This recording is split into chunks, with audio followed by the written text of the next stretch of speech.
Hello students, I am Sanchi, your computer teacher. Today we are going to discuss chapter number 9, image processing and layer filter. Actual last time हम लोगों ने discuss किया था कि अगर हमें Photoshop में वर्क करना है तो हम किस तरह से करेंगे। तो उससे जो एक्स्ट्रा वर्क है, सपोज आपने इमेज इंसर्ट कर लिया and now you want to retouch it and apply filter on it, then we have some options, we have some tool in Photoshop, and in this chapter we will discuss about these tools. First is image processing tools. Image processing tools क्या होते हैं actual में? जब भी आप कोई भी Photoshop में इमेज इंसर्ट करते हैं then you need correction, okay, क्योंकि हमारा जो पिक्चर होता है वो एज इट इज़ हम लोग नहीं रिप्रेजेंट कर सकते, क्योंकि हमें उसमें कुछ टचिंग करनी होती है, कुछ उसको मतलब अच्छा बनाना होता है, थोड़ा उसको फाइन करना होता है। तो उसके लिए हम कुछ टूल्स यूज़ करते हैं। For example spot healing brush tool है, हीलिंग ब्रश टूल है, पैच टूल है। तो ये सब जो टूल हैं हमारे, इन्हें हम रीटचिंग टूल बोलते हैं। तो सबसे पहले जो हम डिस्कस कर रहे हैं वो है हमारा हीलिंग टूल। हीलिंग टूल जो हमारे ओल्ड मार्क होते हैं उन्हें रिमूव करता है, स्क्रैचेस हैं कुछ फोटोग्राफ से, उन्हें रिमूव करता है एंड रिपेयर करता है।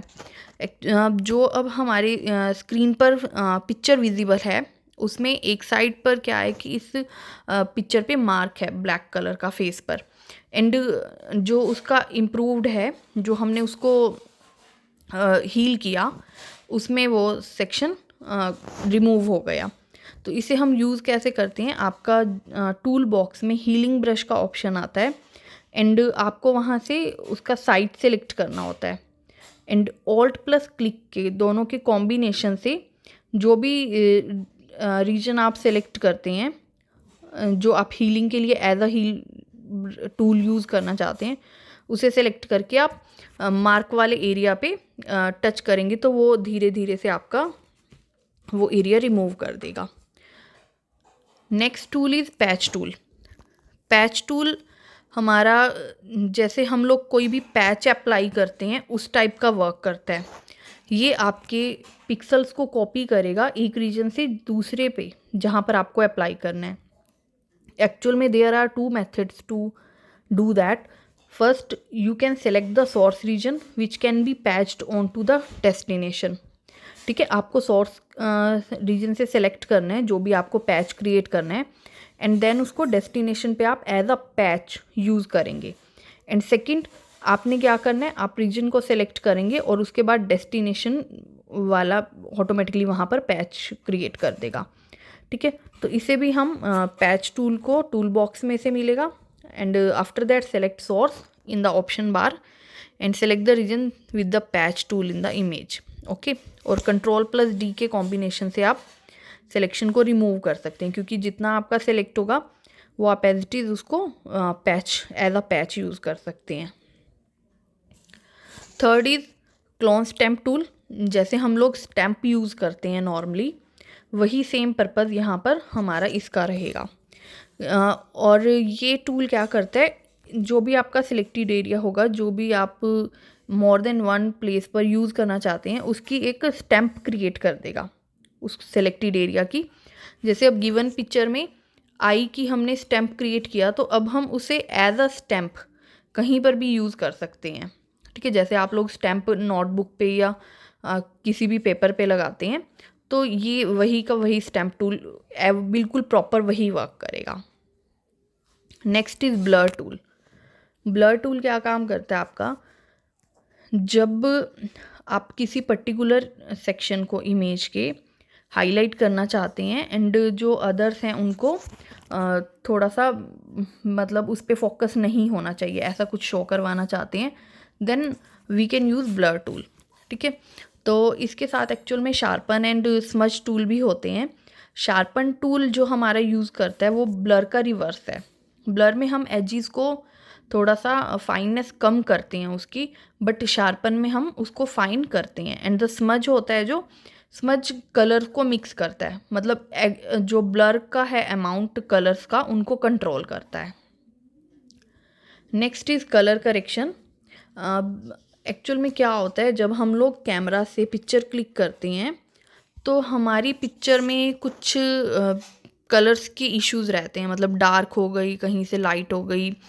जब हम उसे जूम करते हैं तो हमें उसमें एक्चुअल में पता चलता है कि हाँ हमारे कहाँ कहाँ प्रॉब्लम है। जैसे अब गिवन जो है हमारा एट दैट टाइम स्क्रीन पर एक साइड पे पिक्चर क्या है, बहुत डार्क दिख रहा है, एंड जो हमारा इम्प्रूव्ड है वहाँ पर थोड़ा सा नॉर्मल है। तो हम लोग इसके लिए sponge tool, dot tool and burn tool use करते हैं।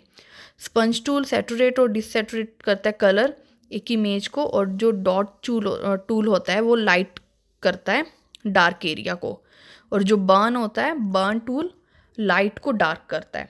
क्योंकि कई बार क्या होता है कि कुछ एरियाज डार्क होते हैं and we want to lighter then, तो हम वहाँ पर इन टूल्स को यूज़ करते हैं। अगर हमें डार्क को लाइट करना है और लाइट को डार्क करना है और कलर्स को सेट करना है, मिक्स करना है, तो हम ये ऑप्शंस यूज़ कर सकते हैं कलर करेक्शन के लिए।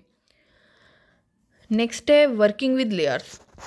एक्चुअल में जब हम फोटोशॉप में वर्क कर रहे हैं तो हमें लेयर्स को डील करना आना चाहिए, बिकॉज फोटोशॉप में लेयर्स ही क्रिएट होते हैं।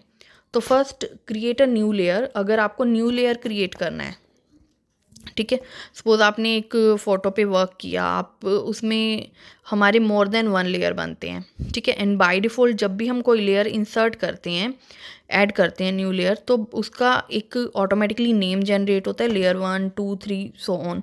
एंड जो ओपेसिटी होता है उसका वो 100% होता है। अगर आप ओपेसिटी को कम कर देंगे तो आपका जो लेयर है वो ट्रांसपेरेंट हो जाएगा, एंड लेयर को आप कुछ भी नेम दे सकते हैं। तो हम लेयर को इंसर्ट कैसे करेंगे, तो सिंपल है इसका, या तो आप लेयर मेनू में न्यू के अंडर लेयर को क्लिक कर दें, अदरवाइज आपका जो शॉर्टकट की होता है Ctrl+Shift+N, इससे भी आप न्यू लेयर इंसर्ट कर सकते हैं। And next is deleting layer. Actual क्या होता है कि जब हम बहुत सारे लेयर्स इंसर्ट कर रहे हैं या डील कर रहे हैं तो कुछ लेयर्स ऐसे होते हैं जो हमारे लिए यूज़लेस होते हैं, देन हमें उसे डिलीट करना पड़ता है। तो डिलीट करने के लिए हमें क्या करना चाहिए, लेयर पैलेट से आप डिलीट ऑप्शन को सेलेक्ट करेंगे, आपका लेयर डिलीट हो जाएगा। या फिर आपका जो लेयर पैलेट है वहाँ पर आप राइट क्लिक करेंगे जिस भी लेयर को आप डिलीट करना चाहते हैं, and then select the delete layer option. Okay, third is filter. Filter क्या होता है, जब आप मोर देन वन इफेक्ट एक ही लेयर पे अप्लाई करना चाहते हैं, एक ही इमेज पर अप्लाई करना चाह रहे हैं, तो फोटोशॉप हमें बिल्ट इन फिल्टर्स का सेट प्रोवाइड करता है। जो भी आपको अपनी इमेज पे अप्लाई करना है वो आप कर सकते हैं। इसके अंडर काफ़ी कैटेगरीज होती हैं। सपोज़ आपको अपनी इमेज को लिक्विफाई करना है, एम्बोस करना है, डिस्टॉर्ट करना है, डिस्ट्रेस करना है, वो सब आप यहाँ से कर सकते हैं। आई होप आपको चैप्टर अच्छे से समझ आ गया होगा। Thank you.